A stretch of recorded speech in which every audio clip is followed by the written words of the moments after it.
बिस्मिल्लाहिर्रहमानिर्रहीम। अस्सलाम वालेकुम व्यूअर्स, आप देख रहे हैं मेरा यूट्यूब चैनल इनाम शेख के नाम से। रिक्वेस्ट है कि चैनल को सब्सक्राइब कीजिए और बेल आइकन को पुश कीजिए ताकि आपको लेटेस्ट अपडेट्स मिल पाएँ।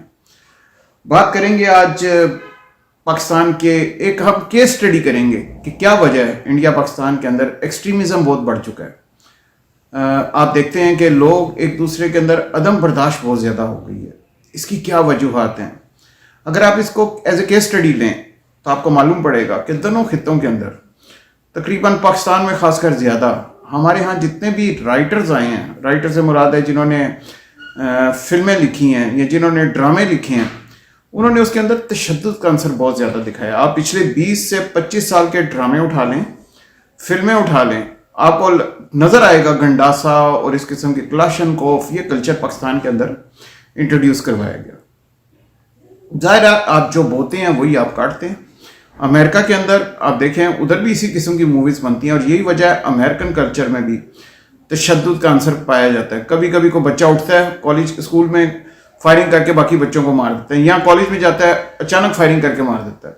सड़कों के ऊपर उनके यहाँ अदम तशद्दुद है, ज़रा सी गाड़ी कहीं लग जाए उनकी आपस में तकरार शुरू हो जाती है, जो कि कई दफ़ा बहुत शिद्दत इख्तियार कर जाती है। हालांकि दोनों गाड़ी इंश्योर्ड हैं और इंश्योरेंस कंपनी ने क्लेम देना है, लेकिन अदम तशद्दुद बढ़ता चला जा रहा है। आप कह लीजिए कि हर वक्त आप इस चक्कर में होते हैं कि मैंने किसी भी तरह से इससे रिवेंज लेना है। अपने अंदर वो कदूवत रखते हैं, इवन के नेबर्स के साथ भी वो कदूवत रखी जाती है। कई दफ़ा आप देखेंगे अमेरिका के अंदर, इंग्लैंड के अंदर, कि वो अपने नेबर को भी बर्दाश्त नहीं कर रहे होते। नेबर ने अगर कहीं पे कोई फंक्शन किया हुआ है या लाउड म्यूजिक लगाया हुआ है तो फ़ौरन उसकी इतला करने की कोशिश करते हैं कि जी बस इसके हम फंक्शन को ख़राब कर दें, चीज़ों को ख़राब कर दें। वो बातें जो पहले एक ज़माने में हुआ करती थी कि आपस में मिल बैठ जाना, किसी की खुशी में शामिल होना और उस खुशी को एंजॉय करना, वो चीज़ें ख़त्म होती चली जा रही हैं। इसको अब अगर आप रिसर्च टर्म्स के अंदर लें और इसके ऊपर काम किया जाए तो सबसे पहले इसके ऊपर साइकेट्रिस्ट को काम करना चाहिए। वो साइकेट्रिस्ट जो इस पूरी सिनेरियो को बड़े अच्छे तरीके से समझते हों और इसको एज ए केस स्टडी लेके चलें कि वाकई कि हमने ये तशद्दुद का जो अंसर हमारे माशरे में है इसको किस तरह ख़त्म करना है। बहुत बड़ी रिस्पॉन्सिबिलिटी आयद होती है हमारे राइटर्स पे, जिन लोगों ने ड्रामे लिखने हैं, फिल्में लिखनी है या टेलीफिल्म लिखनी या कुछ भी करना है। हमारे राइटर्स के ऊपर बहुत बड़ी रिस्पॉन्सिबिलिटी आई। इवन के कॉलम्स जो अखबारों में लिखे जाते हैं, आप जरा उनको उठा के देखें, आपको नजर आएगा अजीब सा तमस्खर बना होता है। लोगों की एजुकेशन उस तरह नहीं की जाती, बल्कि उनको दूसरी तरफ रागिब किया जाता है कि तुमने बदला लेना है, तुमने इसको ख़त्म कर देना है, तुमने उसको ख़त्म कर देना है। क्या ये हमारा इस्लामी माशरा है? क्या इस्लाम हमें इस चीज़ का दर्स देता है कि हम एक दूसरे को कत्ल करें, एक दूसरे के खिलाफ जाएं, एक दूसरे के खिलाफ बुग़्ज़ रखें? बुग़्ज़ रखना तो इस तरह है इस्लाम में कि आप जिस तरह अपने मरे हुए भाई का गोश्त खा रहे हैं। हम दूसरे की एब्सेंस के अंदर, यानी कि वो मौजूद नहीं होता, उसके मुतालिक बुरी बातें करते हैं, नेगेटिव बातें करते हैं, उसको तो उसका कोई फर्क नहीं पड़ेगा, लेकिन अल्लाह ताला आपके अमाल में वो सारी चीज़ें लिख रहा है और ये इसकी कोई माफ़ी नहीं है। आप इसको समझें ना समझें, लेकिन हकीकत ये है कि किसी के मुतालिक पीठ पीछे बात करना ये बुग़्ज़ कहलाता है, उसकी बुरी बातें करना, और इस बुग़्ज़ को आप इंजॉय कर रहे होते हैं फॉर द टाइमिंग, लेकिन इस्लाम में इसकी सख्ती से ममानत है। और मैंने जो तशबीह आपको दी है आप वो उसको बेहतर तरीके से कर सकते हैं। हमने अगर फ़र्ज़ कीजिए कि हम सारे पाकिस्तानी हैं या कोई भी है, इंसान तो हैं, कम से कम ह्यूमैनिटी तो अपने अंदर होनी चाहिए। हमें अपने एमाल से साबित करना है, हमें अपने शऊर से साबित करना है कि हम इंसान हैं, हम जानवर नहीं हैं। ये जानवरों का काम है एक दूसरे पे इस तरह से अटैक करना, इंसानों का काम नहीं है। जानवर एक दूसरे से छीनते हैं, इंसान इस तरह से नहीं करते।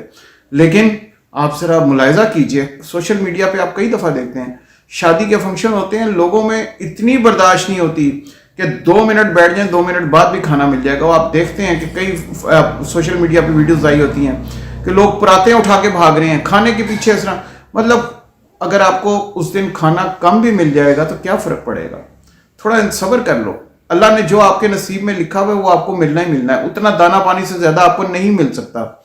लेकिन हमारे यहाँ क्योंकि हिर्स बढ़ती जा रही है, हमारे यहाँ ये दिखावा बढ़ता जा रहा है कि मैं सबसे बेहतर हूँ, मैं ये कर सकता हूँ, मैं लेके भाग सकता हूँ। तो ये दिखावा, ये चीज़ें, ये माइंडसेट चेंज करने की ज़रूरत है। ये एजुकेशन के अंदर हमें बताने की ज़रूरत है नए बच्चों को कि ये चीज़ें नेगेटिव हैं और इसका इम्पैक्ट नेगेटिव ही रहेगा। اگر ہم چاہتے ہیں کہ ہم پاکستان کو بہتر کریں، ہم اپنے معاشرے کو بہتر کریں، تو جیسا کہ میں نے کہا اس کو تقریباً 10 سال لگیں گے دوبارہ سے معاشرے کو بہتر لانے کے لیے۔ اس کے لیے رائٹرز کا بڑا کلیدی کردار ہے، اس کے لیے پروڈیوسرز، ڈائریکٹرز، ان کا بہت کلیدی کردار ہے، کیونکہ میڈیا کے اوپر لوگ بڑا انفلوئنس ہوتے ہیں جب وہ الیکٹرانک میڈیا پہ یا ڈیجیٹل میڈیا پہ یا سوشل میڈیا پہ دیکھتے ہیں، وہ بڑا انفلوئنس ہوتے ہیں چیزیں دیکھ کے۔ ایجوکیشن یا اویئرنیس اس طرح ہوتی نہیں ہے، باہر کے اتنی ان کا ایکسپوجر نہیں ہوتا، تو وہ سمجھتے ہیں جو یہ کر رہا ہے میں اگر اس سے زیادہ کروں گا تو میں زیادہ پرومیننٹ ہوں گا۔ ان تمام چیزوں کے اوپر ہمیں چاہیے کہ ہم باقاعدہ ایک پالیسی گورنمنٹ کو چاہیے بنائے کہ اب ہم ڈائریکشن چینج کریں۔ آپ یورپ میں جائیے، دنیا کس طرف کو جا رہی ہے، ان کے تمام ممالک ایک ہی ویزا کے اوپر آپ پھر سکتے ہیں، شنجن ویزا پہ۔ تو ہمیں بھی اس قسم کی چیزیں کرنی ہیں، ہمیں بھی اب آگے کی طرف دیکھنا ہے کہ ٹورزم کے اندر بچوں کی صحت کے لیے، ایجوکیشن کے لیے لوگوں کو اپرچونٹیز دیں، بجائے اس کے کہ یہ کام کریں۔ ہمیں اب ان کاموں کے لیے دیکھنا پڑے گا۔ انشاءاللہ اس کے اوپر ایک کیس اسٹڈی مزید بناؤں گا، وہ بھی آپ کے ساتھ ڈسکس کروں گا، تاکہ اس کے اوپر بھی ہم بات کر پائیں کہ یہ کیس اسٹڈی کس طریقے سے ہے، کیوں ہے۔ ہم نے اس کو اوور آل یہ دیکھنا ہے کہ معاشرے کو چینج کرنے کے لیے اگر ہم بچوں کو سپورٹس کی طرف راغب کریں، یہ ہیلدی ایکٹیویٹی ہے، بچوں کو کریٹیو رائٹنگ کی طرف راغب کریں، ہیلدی ایکٹیویٹی ہے، ان سے یہ سنڈے والے دن چھوٹے چھوٹے کام لیں کہ پارک میں جا کے صفائی کر لو، چھوٹی سی کسی گیٹ ٹوگیدر کی جگہ اس کو صاف رکھو۔ یہ وہ شعور ہے جو ہم نے ان میں ڈیولپ کرنا ہے۔ اپنے بیچز کو جا کے صاف کرو، اپنے ہل ایریاز کو صاف کرو، جو جس کے قریب ہے۔ وہ دریاؤں کا پانی اگر گدلا آ رہا ہے یا دریاؤں کے کونے پہ گند پڑا ہوا ہے، تو آپ ان دریاؤں کے جو سائڈز ہیں ان کو تھوڑا سا اپنا دھیان رکھتے ہوئے، یہ نہیں کہہ رہا کہ آپ اپنا دھیان نہ رکھیے، ان چیزوں کو صاف کیجئے۔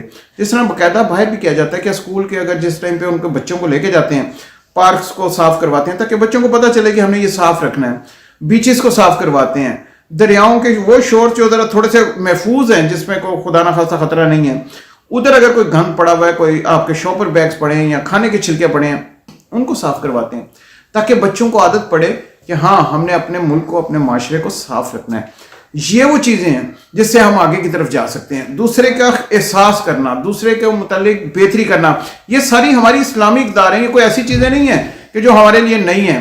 یہ ہمارے نبی کریم صلی اللہ علیہ وسلم نے آج سے 1400 سال پہلے ہمیں بتا دیا تھا کہ ہم نے انسانیت کے لیے یہ سب کچھ کرنا ہے، ہم نے انسانیت کی بہتری کے لیے سب کچھ کرنا ہے، ہمسائے کا خیال رکھنا ہے۔ آپ کا اگر کوئی رشتہ دار غریب ہے تو یہ آپ کی ڈیوٹی ہے، یہ آپ کی ڈیوٹی ہے کہ آپ اس کے گھر جائیں، اس کے حالات خاموشی سے معلوم کریں، اور جہاں تک ہو سکے سب سے پہلے آپ کا حق ہے آپ اپنے رشتہ دار کی مدد کریں، آپ اپنے جاننے والوں کی مدد کریں، جو ضرورت مند ہے ان کی مدد کریں اگر آپ کر سکتے ہیں، بجائے اس کے کہ یہ شو بازی کرنے کے اور دکھاوا کرنے کے کہ میں نے اس کو اتنا کیا اور اس کو اتنا کیا۔ تو یہ بہت امپورٹنٹ ہے، اسی سے معاشرے میں بہتری آئے گی۔ اس کیس اسٹڈی پہ ہم انشاءاللہ اور بھی گفتگو کریں گے اگلی ویڈیو میں پھر آپ سے ملاقات ہوگی انشاءاللہ۔ تب تک کے لیے اللہ حافظ۔